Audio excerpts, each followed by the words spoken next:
Welcome to rSlash Prorevenge, where a bunch of scummy thieves get sweet, sweet justice. Our next Reddit post is from Mr. Tyrone the Cat. So this is a story about my parents 7 or 8 years ago when I was barely leaving elementary school. I was really young at the time, and my parents kept my sister and I in the dark at the time, but they later told me the gist of what happened. First things first, my parents owned 2 houses. They decided to keep their old house when they bought a new one so they could rent out the old house. The old house was in a decent area, but on the edge of a not-so-good part of the city, so it attracted a lot of the wrong crowd when my parents put it up for rent. After the horror story of the first tenant, my parents found a single woman with temporary foster kids who was interested. Let's call her Karen. She seemed really nice at first, housing kids who needed a home and selling homemade tacos from her taco cart. My parents do a background check and see that her income from the state for the kids should cover the rent, and they figure her side hustle would help her out. She signs the papers and moves in with her kids immediately. Now, at this point, Karen decides to take in a lot more kids since her house was larger than her previous house. I have nothing against these kids. They're victims, but they tore that house to shreds. I remember going with my dad to that house countless times, handing him tools while he fixed a variety of broken things, especially the toilets and general plumbing. Eventually, my dad had enough and told Karen that all the maintenance he was doing was, 1, not required since the house was in perfect condition when she moved in, and none of the damage was caused by my parents. 2, all this damage was caused by having way too many kids in her house. This pissed off Karen, and she just stopped paying her rent. For context, my dad is a fairly reasonable guy, and I've never seen him give attitude to anyone, let alone yell. My mother, however, is your typical Hispanic mother who doesn't take flack from anyone. That being said, when my mom took me with her to pick up the rent, Karen said some nasty things to my mom, and my mom kinda lost it. The screaming match was awful, but there was no physical contact on either end. And it ended with Karen basically saying that she wasn't going to pay a cent until my dad came back and continued doing the maintenance that he was doing prior. Karen was dead serious about this, and my parents had to take her to court. I later learned that she was basically just a squatter. My parents were pissed. This was the second time that a tenant had gotten away without paying rent. Now, my mom is the most dedicated person I know. If she wants something, she'll find a way to get it. She was born and raised in Central America, traveled all the way to the US, went to school, learned English on her own, supported her brothers, and worked full-time. So, my mom was not going to let this woman take advantage of us. The first thing my mom did was head to child services with photos of the house condition, courtesy of my father, who always took photos of the house when we went over for maintenance. CPS looked over the photos and profusely thanked my mom for the evidence and said they would look into it. Next, my parents got a lawyer who collected all the photos that we took before she moved in to prove the house's condition before she moved in. Now, I wasn't in the courtroom, but from what my dad told me, it was the most satisfying thing he's ever seen. Karen's lawyer was a joke and was obviously the cheapest and most inexperienced lawyer around. Karen and her lawyer basically tried lying on every single point they made, where my dad and his lawyer simply pulled out photos or messages, completely destroying their argument. Eventually, Karen was contradicting herself, and the judge ruled in my parents' favor. Now, my parents knew that they weren't going to see a dime from this lady, given that she no longer had kids to profit off of. Whoops. It also turns out that Karen was using her mother's name in order to take on even more kids, which explains why they were given to her to start with. So she was going to answer for that, too. Double whoops. Lastly, just to put the cherry on the cake, my parents put a lien on her taco cart so that she couldn't make money that way either.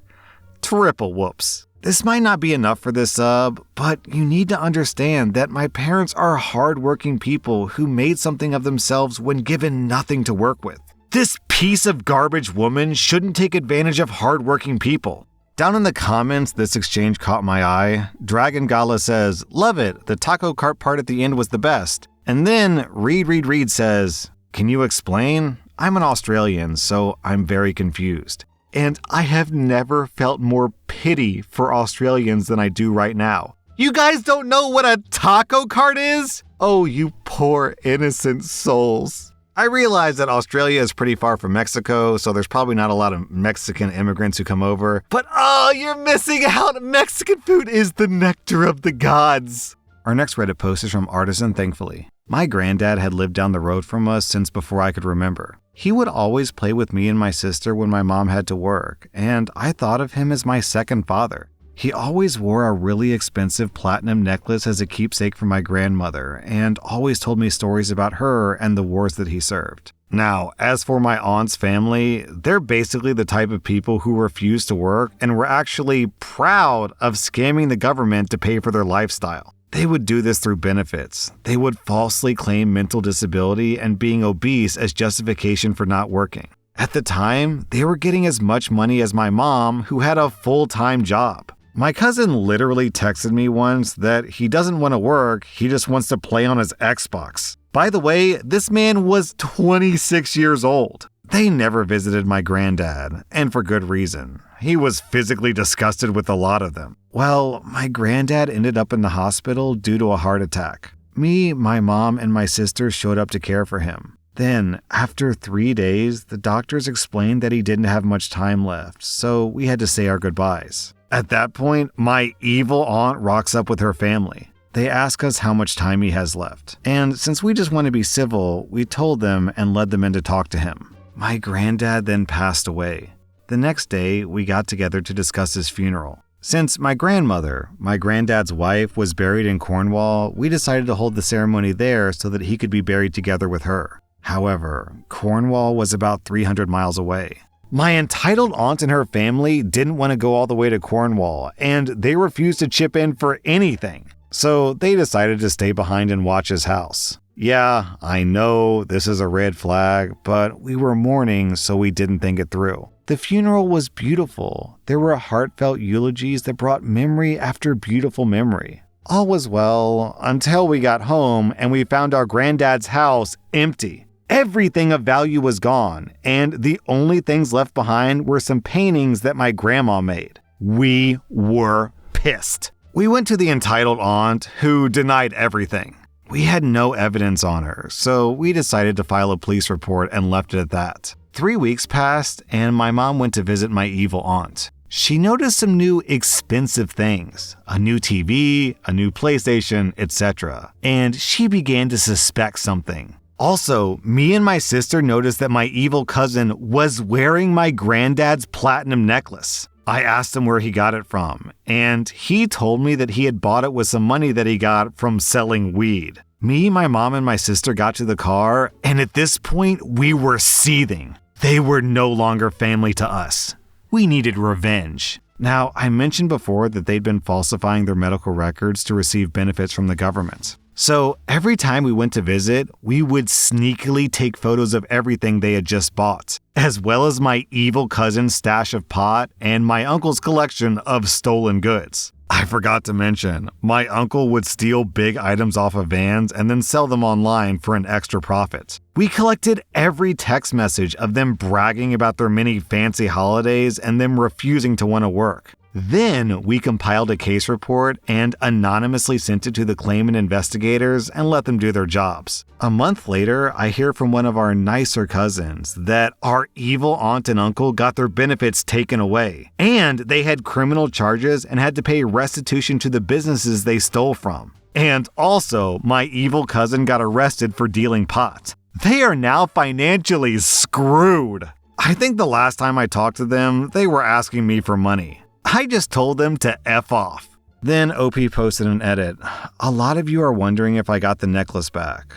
Unfortunately, my evil cousin decided to pawn it for money to cover his losses. I didn't find that out until half a year later. By then, the necklace had been sold. I did, however, get some of my granddad's belongings. Still, I never talked to them again.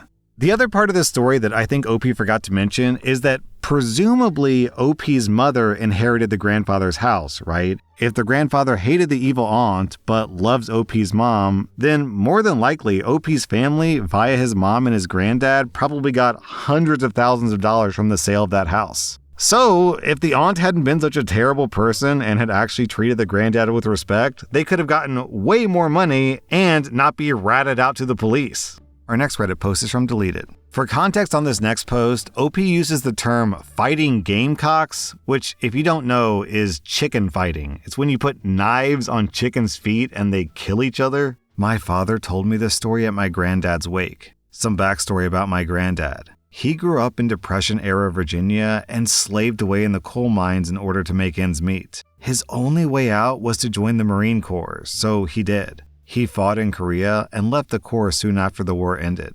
He then somehow managed to get a job as a high school football coach in a county in Southwest Virginia, despite having no prior experience. This was fortuitous, since he happened to have a knack for it. He went on to coach for 35 years at the same school, racking up hundreds of games and a good win-to-loss ratio. And while he burned through wives and fighting gamecocks on the side, he made a pretty penny at this as well. His career was going pretty well, until they merged the school that he was coaching at with one from a neighboring town.